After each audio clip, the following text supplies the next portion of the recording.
Hi everyone, I'm really excited to be talking to you today about Act 3, Scene 3 of Othello. And we're picking this up about halfway through the scene, so I would suggest that if you haven't watched the first couple of videos that I've done on this scene, that you go back and do that now before you embark on watching this one. So I'm not going to recap the plot in too much detail, but we are up to the stage where Iago has poisoned Othello's mind with understanding that Desdemona might be having an affair with Cassio, and despite the fact that there is no evidence for this whatsoever, Othello has been manipulated by Iago and is in Iago's control, and so he believes the truth, or that there is truth in this allegation of Desdemona's affair and her infidelity. Now, Othello starts to hate Desdemona. Iago leaves the stage and Othello has a soliloquy which he speaks to the audience and which reveals where he is at in terms of his thinking of marriage. We always look at a big question in these videos, and the reason for that is we need to oscillate between looking at the big ideas, the overarching narrative of the play and what it's saying about society, and the smaller, finer details of the specifics of the language in the play and how it would be staged. And those finer details are supporting our response to these big questions. And today's question is the same as in the previous video. How and why does Shakespeare present Othello's loss of control? So before we go too much further in terms of this video, I want to make sure that we have a clear understanding of a key concept in the play, which is that of baseness or debasement.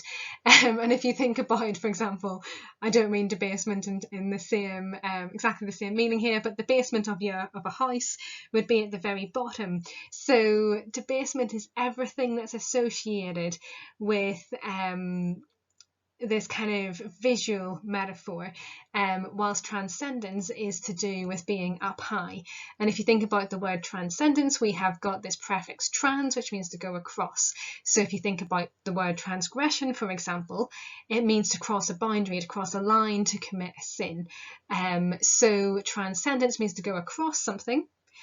But that's also put together with the word ascend, which means to go up. So instead of crossing a line here, we are moving upwards. And then debasement is moving downwards in our visual metaphor. So transcendence in the play has everything to do with this quotation that Othello says at the start of Act 2. He says, "Oh, my soul's joy," when he's talking about Desdemona and his marriage. And transcendence is associated with beauty, with love, with heaven, with the soul, with honour and integrity and belief in lasting love. It's communicated with imagery of the sea, the sky, heaven, everything that is good and everything that Desdemona symbolises in the play. Now, in complete contrast to that, we have this concept of debasement. And in today's scene, Othello articulates this in the phrase, "I had rather be a toad." So it's really the idea that you take everything that's good in life and in existence and in the world, and you twist it and you make it disgusting and repellent. So instead of beauty, we have ugliness. And at the end of the play, Iago says that Cassio hath such a daily beauty in his life that makes me ugly. He just hates the fact that Cassio has had a beautiful life, has had happiness in his life, and Iago wants to drag everyone down to this debased state. So we have this concept of ugliness. We also have hate. So instead of loving Desdemona, Othello comes to hate her. Instead of talking about her using imagery of heaven, he talks about her using imagery of hell, and he talks about himself going to hell.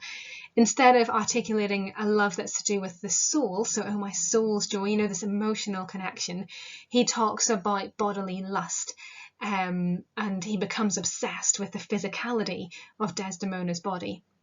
Instead of believing in honour and integrity, Othello then believes in betrayal and mistrust. Lasting love turns into infidelity and lust. Imagery of the sea, sky and heaven turns into imagery of animals, death and despair. And all of these ideas of debasement we find in Iago's language as well. So Iago is trying to pull Othello down into this debased state, and he is succeeding at this point of the play. So let's look at Othello's soliloquy then. So he starts off by saying this fellow, so Iago, is of exceeding honesty. There's so much dramatic irony loaded into that word. The word honesty is repeated as a motif all the way through the play, and particularly, it kind of speeds up towards the end of the play when Othello's insisting that Iago is honest. And Amelia's saying, no, he is not honest. So here, the audience kind of, there's shiver down your spine when you think, Iago's not honest, he's deceiving you. So we've got Shakespeare really building up the tension here, but also revealing to us Othello's myopia, his blindness to the reality and to the truth of the situation. And then Othello says he knows all qualities, so Iago knows all qualities with a learned spirit of human dealings. Now think back to Act 1, when Othello said, rude am I in my speech. At that point of the play, what he was saying was that he's been in the army for so long, he's been a military man for so long, that he's not really au fait, he's not really comfortable with society. He doesn't know how to speak in society. He doesn't know about the kind of rules and the etiquette and the way you should behave in society and how other people behave. But Othello believes that Iago has that knowledge. Othello believes that Iago knows how women behave, knows how people in society outside of the army behave. And we've talked about this before. And there's this stereotype at the time that Venetian women were associated with kind of sexual freedom. And there were a lot of courtesans, for example, in Venice at the time. So Othello says to himself, right, Iago knows about the world more than I do, because I've been in the army for too long and he hasn't. So he knows more about the world, he knows more about women than I do. He's got this knowledge of human dealings.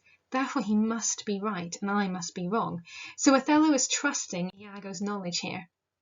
And then he says, if I do prove her haggard, so if I prove that Desdemona is having an affair. Now, this interesting phrasing here, the word if, that conditional at the start of that sentence, suggests that maybe Othello has an element of doubt, he's not quite sure. But actually that doubt, that conditionality disappears as we progress through the soliloquy. And then the verb prove. He wants definite proof, and he talks about ocular proof elsewhere in the play. He wants visual proof of Desdemona's infidelity. But, of course, we know that Iago twists that ocular proof so that Othello sees what Iago wants him to see. So he says, if I do prove her haggard, if I prove that she's having an affair, though that her jesses were my dear heartstrings. So a jess, or the jesses that he's talking about here, are the ties that would bind a falcon to the falconer's arm to keep them secure. So he's imagining Desdemona here as being a bird of prey who he's in control of. And he says, even if Desdemona was kind of tied to me, I'd whistle her off, I'd set her off and let her down the wind to prey at fortune. So we're imagining here a falcon being set off just into the wilds with no kind of option of coming home again. So there's a number of interesting things here in this particular symbol that Othello uses. Firstly, he's using animalistic language, which until now we've associated with Iago. You know, the beast with two backs and the black ram is tapping your white ewe. So Othello is seeing Desdemona as being animalistic. And of course, that has connotations of her not being fully human or fully rational or fully deserving of kind of a moral judgment or of justice or anything like that. The other aspect of this is the idea that Othello is in control, just as a falconer would be in control of the falcon. Now, this is different as well, because earlier on in the play, Cassio said that Desdemona is our captain's captain. She's in charge of Othello. And we had that earlier kind of reversal of the patriarchal structure where the woman was more dominant in the relationships than the man was. And here, that's reversed, and Othello is imagining himself as being in control of Desdemona. So that's a bit of a shift, and it's a change to a more patriarchal understanding of the marriage than we had previously. So Othello's understanding of the world and his ideology about how people relate to each other is shifting.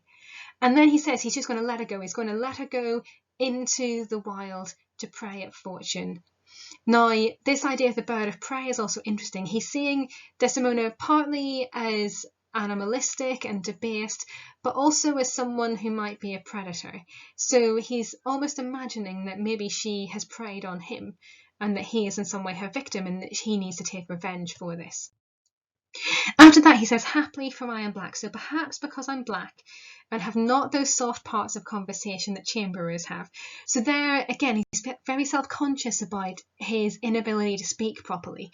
And he seems to feel that he doesn't understand the social etiquette here. So when he talks about chamberers in the next line, we think of someone like Rodrigo, someone who's a kind of a social butterfly, who's very comfortable in upper class society, socializing, going to parties and so on. And Othello says that he's always been uncomfortable with that. So there's two reasons here why Desdemona, in Othello's mind, two reasons why Desdemona might not want to remain married to him. And then he says that he's declined into the vale of years, so he's much older than Desdemona. Yet that's not much. She's gone. I am abused. So Othello here is trying to understand the reasons why Desdemona might have an affair. And these three reasons are quite telling. So first of all, the first reason that he gives is because of his race. Now, we've seen in Act 1, Scene 1, the intense racism, the reprehensible racism of Venetian society. And Othello seems to stand up against that in Act 1, Scene 2. And Act 1, Scene 3 as well. And he seems to think that actually it is possible to overcome that racism and for him to marry a white woman and to have a better life than society seems to think is possible. We have that wonderful image of progress in society towards equality and freedom for everybody. But then here, what we see is that Othello seems to have absorbed that racism and absorbed that idea that, maybe Desdemona won't want to be married to me because we're from different ethnic backgrounds, which is incredibly sad. And it is, again, a profound change in Othello's understanding. And then we have the social aspect and the age aspect as well, which are all leading towards Othello's self-consciousness and his feeling that he's not good enough, or that Desdemona won't think that he's good enough for her. Of course, we know that Cassio is the complete opposite to this. Cassio is white, he is very eloquent, he is more of a socialite than Othello, and he is much younger than Othello. So Othello seems to think that it would be a reasonable conclusion that Desdemona would look to Cassio instead of him. And then he says, "Oh, curse of marriage." This is different, isn't it, to that phrase, "Oh, my soul's joy." However, remember that little detail in Act 1 where Othello talks about how he wouldn't confine himself into this circumscription of marriage? There is a little hint in Act 1 that Othello sees marriage as being some kind of entrapment, but here he sees it as being a complete curse. He hates it. That we can call these delicate creatures, so these women, but notice that he uses the word creature, so quite animalistic language, that we can call these delicate creatures ours. He's talking here about possessing women, about owning them, and not their appetites. So there's a lot going on here. We've got this idea that marriage is a hateful thing. We have this representation of women as animals. We have this representation of women as being owned by men.